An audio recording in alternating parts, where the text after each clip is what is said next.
Farmers के ऊपर एक स्टोरी ऐसी बनाई जा रही है जी। उसमें इंटरटेनमेंट वैल्यू में कितना रखा गया है? आई थिंक काफ़ी हद तक रखा गया है बिकॉज़ ये फिल्म एक बहुत इंपॉर्टेंट मुद्दे पर है।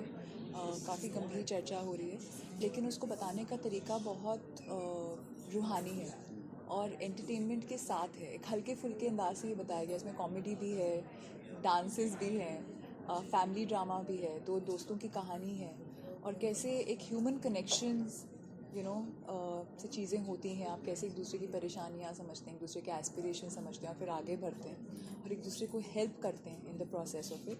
उन सब के बीच में फार्मर्स के मुद्दे के बारे में मेनली बात हो रही है। That's the main crux of the film, but it's been told in a very human way, so काफ़ी एंटरटेनिंग है। आपने अपने जो कैरियर में जो कैरेक्टर्स किए हैं जी। हर पिक्चर में आपने एक इम्पैक्ट छोड़ा है। Thank you. चाहे कोई भी फिल्म बने एक आपका इम्पैक्ट रहता है। इस फिल्म में हम आपसे अलग और क्या एक्सपेक्ट करेंगे? जी, मुझे भी नहीं पता ऑनेस्टली। आई होप कि मेरा काम अच्छा निकल कर आए।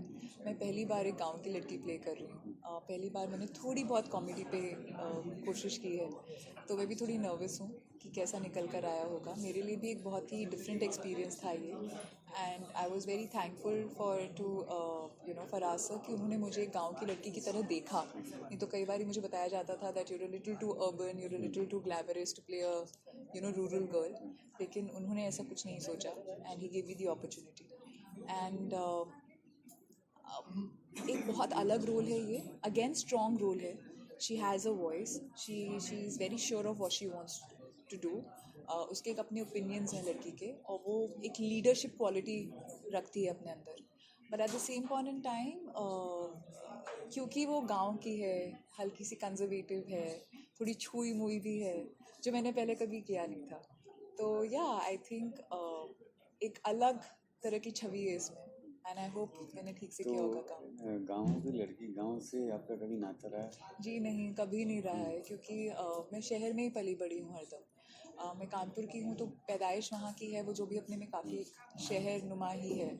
And on top of it बाद में हम लोग दिल्ली में ही मेरी स्कूलिंग हुई थी, फिर मैं बॉम्बे में रही हूँ, तो कभी मेरा गांव से इतना कनेक्शन रहा नहीं है अनफॉर्चुनेटली। एंड इनफैक्ट इस फिल्म की शूटिंग के दौरान मैंने एक्चुअल गांव की लाइफ को थोड़ा ज़्यादा करीबी अंदाज से देखा कि वहाँ हाँ सच में ऐसे घर होते हैं, छोटी छोटी गलियाँ होती हैं, कैसे चौबारे होते हैं, कैसे पंचायत बैठती है, कैसे सारी औरतें रोज़ शाम को मिलती हैं, कैसे लोग छोटे छोटे उसमें ग्रुप्स में बातें करते रहते हैं शाम के वक्त। सवेरे उनका 4 बजे दिन चालू होता है, 5-6 बजे तक दिन उनका समाप्त हो जाता है। तो हाँ, वो सब उनके घर पे जाके हमने खाना खाया कई बार। बहुत अच्छा हमारा एक्सपीरियंस रहा। तो इस फिल्म के थ्रू मैंने एक्चुअली वो गांव की लाइफ को थोड़ा ज़्यादा एक्सपीरियंस किया, एंड रियल लाइफ ऑल्सो। हाल के समय में साउथ की फिल्मों ने इस तरह से मतलब गदर मचा दिया है बात जी। करके। हिंदी सिनेमा के एक्टर हैं संजय दत्त, जी। सबको जानते जी। हैं। उनका ये कहना है कि हिंदी सिनेमा में हम वहाँ तक क्यों नहीं पहुँच पा रहे हैं क्योंकि हमने यूपी और बिहार को भुला दिया है। हाँ, क्या आप इस चीज़ को बिलीव करती हैं? मुझे नहीं लगता हमने यूपी को तो बुलाया है, बिकॉज अब तो बहुत सारी फिल्म्स हैं जो यूपी के शहरों पे बेस्ड हैं। इधर में तो काफ़ी सारी फिल्म्स हैं उस तरह की जो छोटे शहरों की बातें कर रही हैं, उनकी लाइफ के बारे में बातें कर रही हैं। काफ़ी सारे इस तरह के OTT पे भी वेब शोज़ वगैरह हैं। what I really appreciate about, and I don't know from what perspective did Sir say that, Sanjay Sir, Bihar, yes, I don't think that we have really captured Bihar the way Bihar can be captured, and Bihar has so much heritage, you know. वहाँ बहुत learned लोग भी हैं। बिहार की एक अलग छवि है, जबकि देखा जाए तो ज़्यादातर जो IAS के सारे बिहार लोग नंबर 1 हैं वो बिहार से ही आते हैं। तो उनकी एक जो क्षमता है, so they are very conscious of the society as a group of people, and their intelligence is obviously at a higher level, because नहीं तो कितने सारे जो सिविल सर्वेंट्स हैं कैसे बिहार से ही आते। तो हाँ, उस डाइकोटमी को अभी तक हमने इतने अमेजिंग वे में शायद नहीं दिखाया है। बिहार एक अपने में एक बहुत ही इंटरेस्टिंग स्टेट है। And apart from that I feel what's really working for the southern films is कि अगर वो स्केल में बहुत बड़ी भी होती हैं, कमर्शियली बहुत वायबल भी होती हैं, तब भी जो उनके कैरेक्टर्स होते हैं ना वो बहुत ग्राउंडेड होते हैं शायद। Something they do right with them, कि एक नॉर्मल भी पर्सन उनसे रिलेट कर पाता है at a very personal level, जो शायद हमारी फिल्मों में पहले बहुत होता था कि अमिताभ बच्चन अगर पूरी कमर्शियल फिल्म ही होती थी, लेकिन जो भी अगर वो कैरेक्टर कर रहे हैं तो आप उनसे at a personal level relate कर पाएंगे।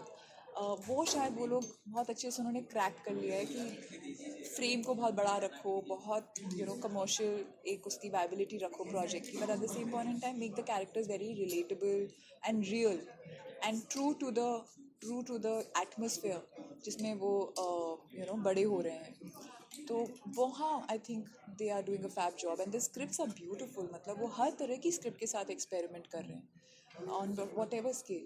आज से ओटीटी पे आपको अपने आप को एक्सप्लोर करने को बहुत ज़्यादा मौका मिला, in terms of acting, negative role, intense role.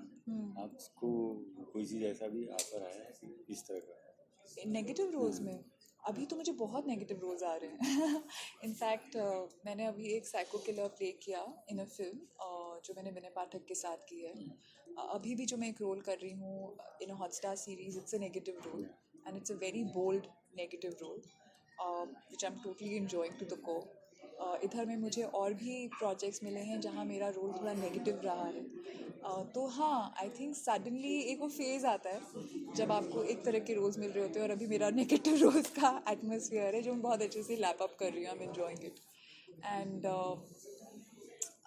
I think as an actor, it doesn't matter to me whether the role is positive or negative in nature. What matters is whether it is enticing me as an actor, जहाँ मुझे उसको करने में ऐसे मैं imagine कर पा रही हूँ कि मैं क्या करूँगी, कैसे करूँगी, थोड़ा उसके बारे में दिमाग में चर्चा चल रही है क्या, और मेरे को कुछ नया सीखने को मिल रहा है क्या उस कैरेक्टर के थ्रू।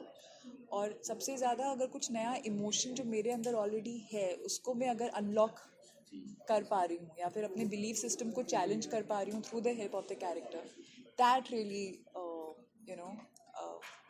Fascinates me. इंडस्ट्री में इतना समय हो गया तो इतने समय अपने पहले जो बार बार बातें उठती रही हैं कैम, उन चीज़ों का सामना किया है आपने? सो मुझे लगता है कि हम एक्टर्स जो हैं अच्छा काम करना चाहते हैं एंड थैंकफुली हम लोग फिर भी इस तरह के टाइम पर आए हैं कि जहाँ सिचुएशंस बहुत बेटर रही हैं। वो चीज़ें जो हमारे से पहले एक्टर्स थे उन्होंने काफ़ी हद तक ज़्यादा देखी हैं एज़ कम्पेयर टू अस। मुझे लगता है वो उन नेगेटिव कॉन्वर्सेशन में जाके कोई फ़ायदा नहीं है कि यहाँ कैंप है, इनसाइडर्स हैं, आउटसाइडर्स हैं, वो सब बातों का कोई मतलब है नहीं in reality. Thankfully, I entered at a time where casting directors were pretty much there. We get to know of what is being made, and you kind of go give an audition and you hope your audition will be accepted and you get the job, and that's how I have mostly got all my work so far. Yes, if you're not from the industry, it's not easy. आप जो चीज़ें आपको शायद बहुत आसानी से मिल जाती हैं अगर आपका डीएनए मैच करता हो, वो एज एन आउटसाइडर उतनी आसानी से नहीं मिलती, और trajectory of struggle is very different, but at the same point in time it's extremely rewarding also. And I'm an actor because of my life experiences today. मैं अगर मेरी ये लाइफ एक्सपीरियंसेस नहीं रहते तो शायद आज मैं वो एक्टर ही नहीं होती जो मैं हूँ। मेरी सारी लर्निंग ही वहाँ से आई है, so I have no complaints.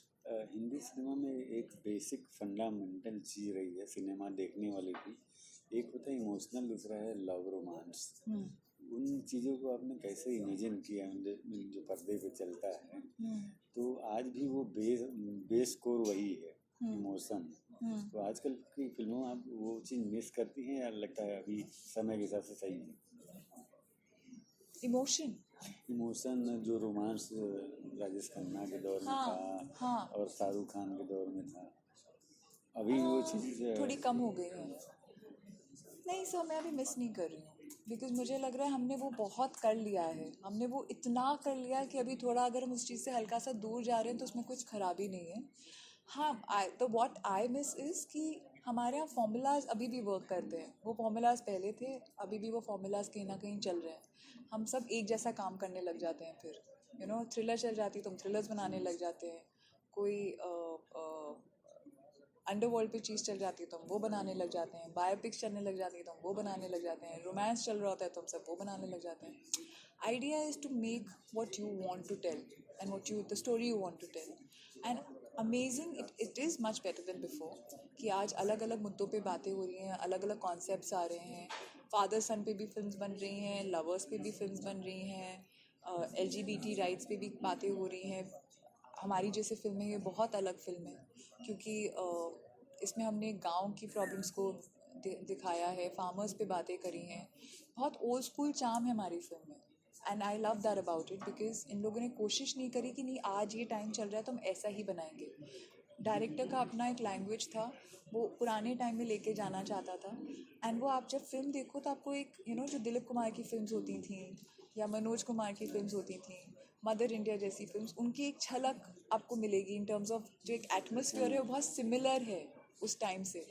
And आपको याद आएगी उन पुरानी फिल्मों की. इसमें एक बहुत अलग सा ओल्ड स्कूल चार्म है जो I love about it. And they have not compromised on their vision. End of course it's talking about something very important. मुझे लगता है cinema is a great way of having conversation about important subjects which are affecting us all. And इस film के through हमने एक message देने की कोशिश करी है, एक कॉन्वर्सेशन स्टार्ट करने की कोशिश करी है. एंड आई होप ये कहीं जाएगा. आप अपने करियर को जब देखती हैं पुराना, कितना सेटिस्फाई हैं जो अभी तक मिला आपको? काफ़ी हद तक काफ़ी सेटिस्फाइड हूँ मैं. मतलब इन द सेंस जब मैं आई थी तो मैंने सोचा नहीं था कि मैं कुछ भी करूँगी या नहीं करूँगी. मुझे एक्टिंग का शौक था and I have always been taking care of my family. So I just come कि मेरे पास मुझे काम मिलता रहे और मैं अपनी फैमिली का ध्यान देती रहूँ और एक्टिंग करती रहूँ. मेरा मेन पर्पस ये था. एंड वहाँ तक तो भगवान ने मेरा बहुत सपोर्ट किया है. I am a very realistic person, तो मैंने कभी सोचा नहीं था कि मैं यहाँ तक भी पहुँचूँगी. I just know that my intentions are right. I want to act and I want to do a good job at it and I want to learn and grow as an actor. ये हरदम से बहुत clear था मुझे. And ये बहुत clear था कि एक्टिंग इज़ अ चॉइस. मैं खाली कुछ भी करने के लिए नहीं करने वाली. जब तक मुझे वो चीज़ इंटरेस्ट नहीं कर रही है, जब तक मेरे को वो थ्रिल नहीं आ रहा उस काम में, प्रोजेक्ट में, जब तक मैं बिलीव नहीं करती उसमें पूरी तरह से, तब तक I will not be able to do it. I will not force myself to do a part just because मुझे बिजी रहना है. And that way God has been very kind कि I been able to take those decisions. And अच्छा काम किया है कुछ मैंने, और मेरे किरदारों को लोगों ने अप्रिशिएट भी किया है. एज एन एक्टर मुझे अप्रिशिएट किया है, पर अभी बहुत कुछ सीखना बाकी है. And there is so much to learn in the field of acting. It's not funny. तो इस तरह से देखा जाए तो बहुत सारी चीज़ें जो मैं अभी भी करना चाहती हूँ. एंड ऐसे बहुत सारे रोल्स हैं जो मैं इमेजिन करती हूँ कि मैं कभी शायद उनको छू पाऊँ, कर पाऊँ, ढंग से उनको अदा कर पाऊँ. तो हाँ, I am satisfied and also extremely hopeful of doing more. आपको बहुत भी